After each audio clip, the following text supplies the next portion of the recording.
Yes, everybody, welcome back to Talking Wolves. Welcome back to a brand new match preview on the channel today. Hope you guys are keeping well.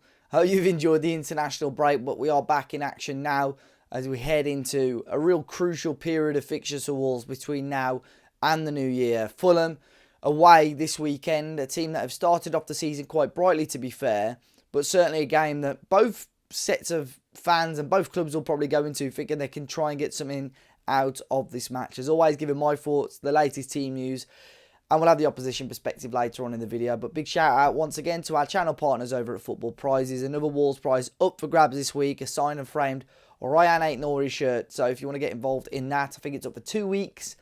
Be sure to go and check out the link in the top of the description down below for your chance to win. But Wolves back in action, actually unbeaten in 3, off the foot of the table, and all of a sudden a couple of decent results could put Wolves in a much better position. But this weekend they're facing off against a team who has got some familiar faces but have started off quite brightly as well in Fulham.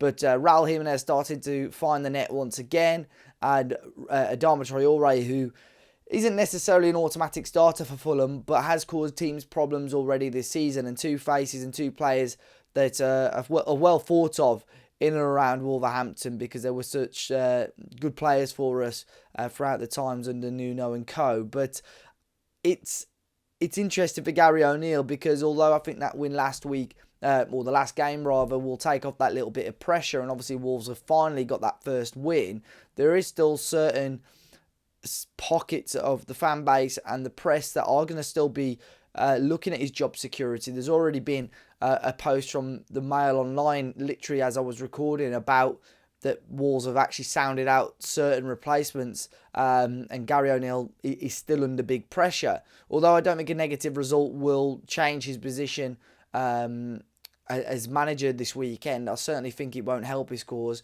So he really needs to try and get a positive result here. Now, there were a few question marks over some players' availability going into the international break and actually throughout the international break. Santiago Bueno was probably one of the key ones of those as he pulled out of the international duty with Uruguay around halfway through the break. Andre as well missed a certain game for Brazil as well. So there are certain players that will have got question marks over their selection and their fitness. However, Gary O'Neill has said Bueno will still travel tomorrow, and there are certain other players that the club do need to keep an eye on, but he's hoping everyone else will be fit and okay. I think they will try their very, very best to get the Santiago Bueno involved and probably try their best to go as close to the team that started the game against Southampton as they can, to be completely honest.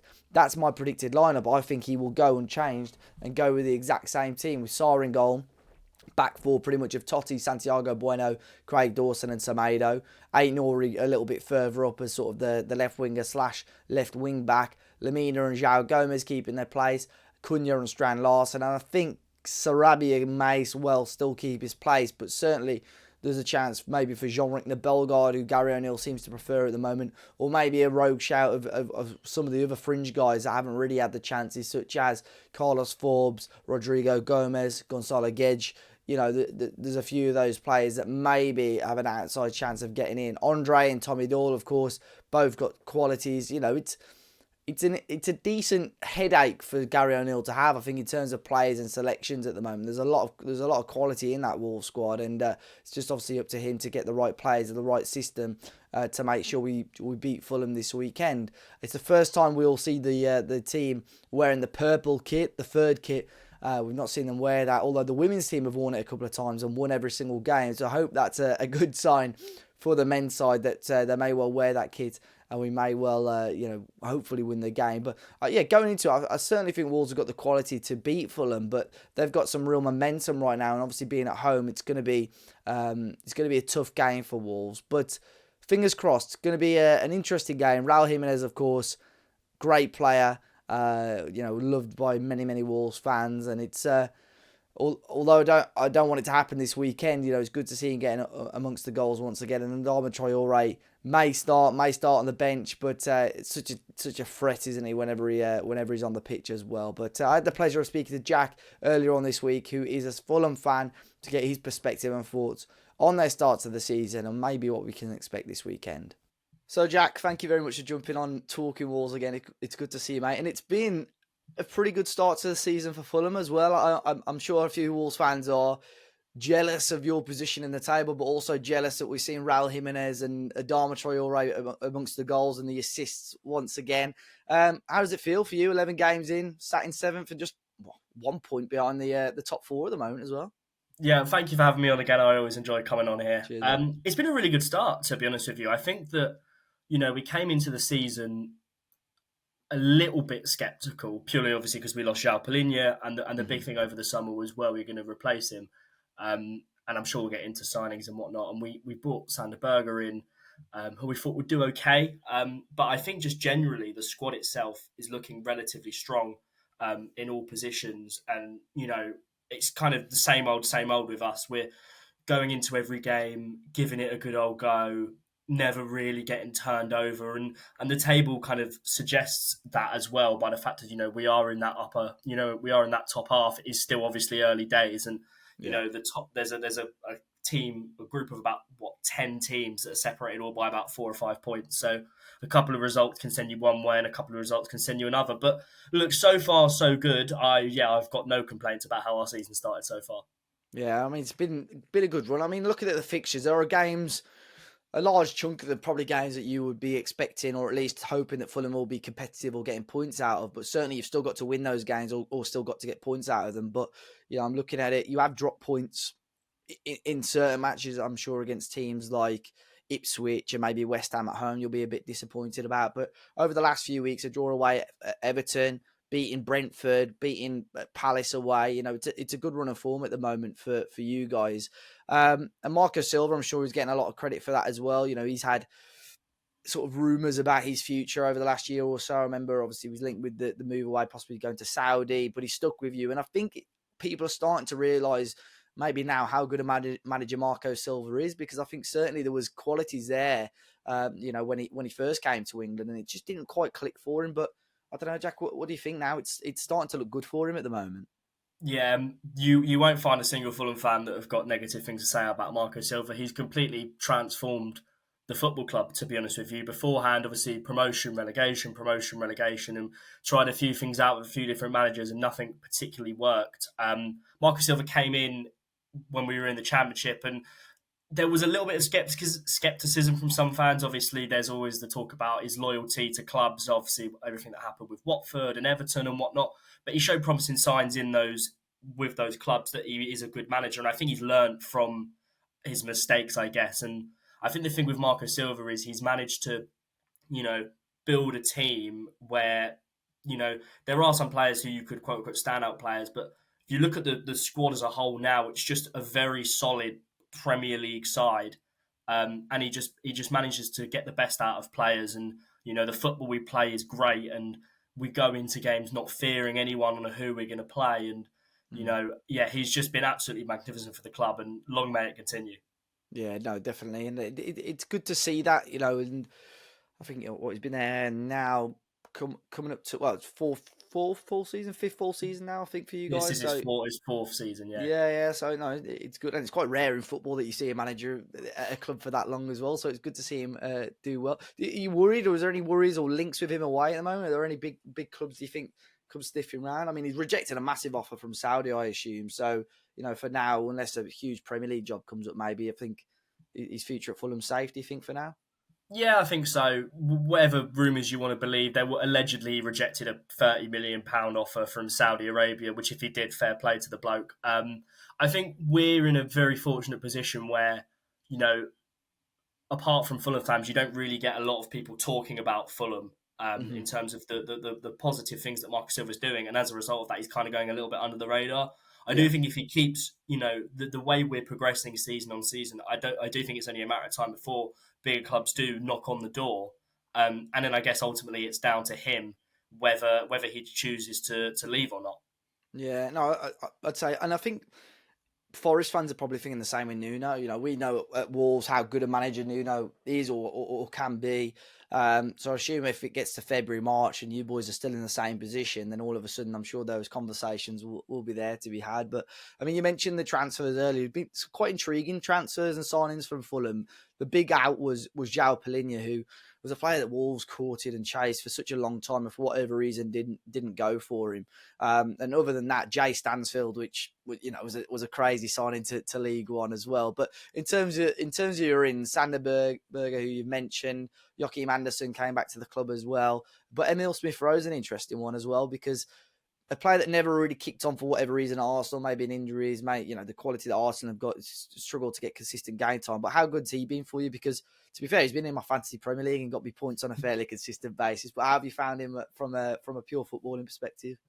Yeah, he's been brilliant. He's been absolutely brilliant, and I think that this is the kind of move that he needed to kind of, I guess, Yeah, rebuild his career.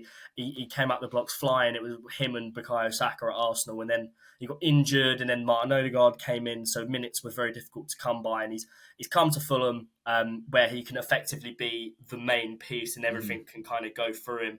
And so far, it's so good. Really, the way he gets the ball and drives and can create moments out of nothing away to Everton. It was a terrible game of football, really, and he kind of got the ball from our own half. Ran past 3 or 4 players, then played it through to Iwobi, who went one. We didn't win the game, but those are the kind of moments that you break your record transfer fee for.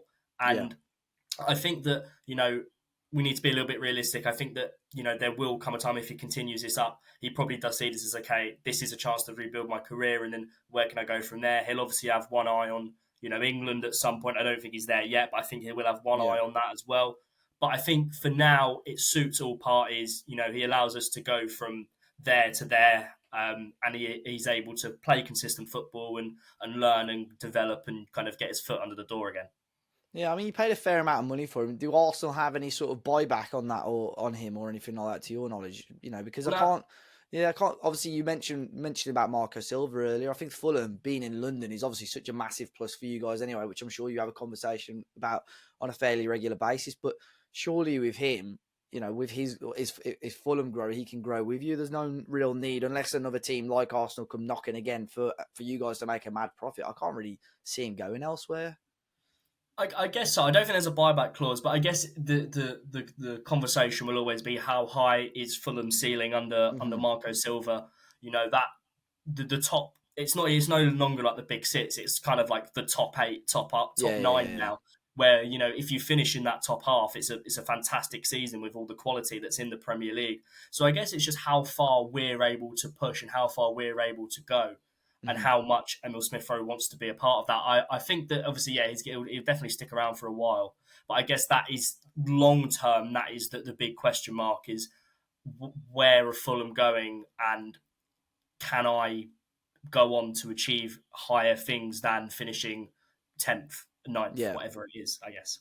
Yeah, and I think it's a good move for him, like, and Reece Nelson as well, another player in a similar sort of situation to Smith Rowe at Arsenal as well. And it's intriguing, the squad that you're building there. And two players that I mentioned at the start of our conversation, Raul Jimenez and Adama Traore, two players both loved at Wolves. To be fair, I think a lot of people would have been happy to see both of them stay at the times when they were moved on. Raul just didn't quite work out. I don't think Lopetegui got off to the best of starts with him, but it's good to see him amongst the goals again. How good's he been for you so far this season, Jack? Raul Jimenez, yeah, he's had a good start. He's had a good start. I think that when the season ended last season, the thought was, right, we don't need a striker because we've got Rodrigo Muniz, who was this back half of last Yeah. season was absolutely unbelievable. Gave him the number 9 shirt, and he's really struggled, or he struggled in the first few games. So Raul Jimenez got his chance and took it. You know, his ability to shield the ball and bring others into play and just be an absolute nuisance. It's a little bit Mitrovic-esque in terms of the way that he plays, and it's Hmm. great to see him back in the goals. He hasn't scored in a few weeks. I do think he is due a goal, unfortunately for you guys, but. Yeah. Um, but yeah, no, he's been fantastic. And Adama Traore, I feel like I've had the same conversation God knows how many times. If he could put the ball in the back of the net on a consistent basis, he wouldn't be playing at Fulham. But Yeah. his ability to just run with the ball and be an absolute nuisance. It's fantastic. And, he's not starting at the moment because we seem to have so many wide players who are playing really well. But off the bench, he's the last player you'd want to see come on against you in the 60th minute. Yeah, part of me is hoping. I thought earlier on. A part of me is hoping that the Wolves a number of the Wolves players that are still, with us mainly defensively would be aware of Adama and his quality. So I'm hoping that they would have learned a thing or two in training. But who knows? The fact that he's maybe not starting the games, they might be able to have a bit of a sigh of relief there. But you have got a lot of quality. I mean, I watched the game. I think it was against Brentford, and Harry Wilson came off the bench and scored the 2 late goals. What for you, Jack? Why is it working so well for Fulham? What's clicking? Is it the quality in the squad? Is it tactics? Why do you think Fulham have started the season so strongly? I think it's a mixture of everything, really. It's kind of brewed up a bit of a perfect storm. We started this last season a little bit shaky. In terms of putting the ball in the back of the net, in terms of transition. I think we really struggled to adapt to not having Alexander Mitrovic. And it's effectively just the squad has evolved over time. And we've brought in Joachim Anderson, who's a very, very solid Premier League Yeah. centre half. And we've got Sasha Lukic, who has grown and grown and grown over the 2 years he's been at the club, and Alex Iwobi's coming into his own, and Harry Wilson scoring goals, and we've got Kenny Tete who's really good, Anthony Robertson is really good. We've built a squad of really good players who are continuing to grow and continuing to develop under Marco Silva, and just adding a few additions here and there to just kind of continue to bolster us. You did obviously say at the start, the fixture list has been relatively kind to us. Obviously, we've played Yeah. United and City and Villa. The rest, apart from that, the rest of those games are games you're looking at. You want to get results, but ultimately, you do still need to get the results in those Of games. And course. even though we are where we are, Fulham fans will feel a little bit hard done by in terms of our position. We lost to Manchester United, who scored a late goal on the opening game of the season. Ipswich, we weren't particularly great. A point was probably fair on that on reflection. West Ham, we conceded in the 95th minute. Everton, we conceded in the 95th minute as well.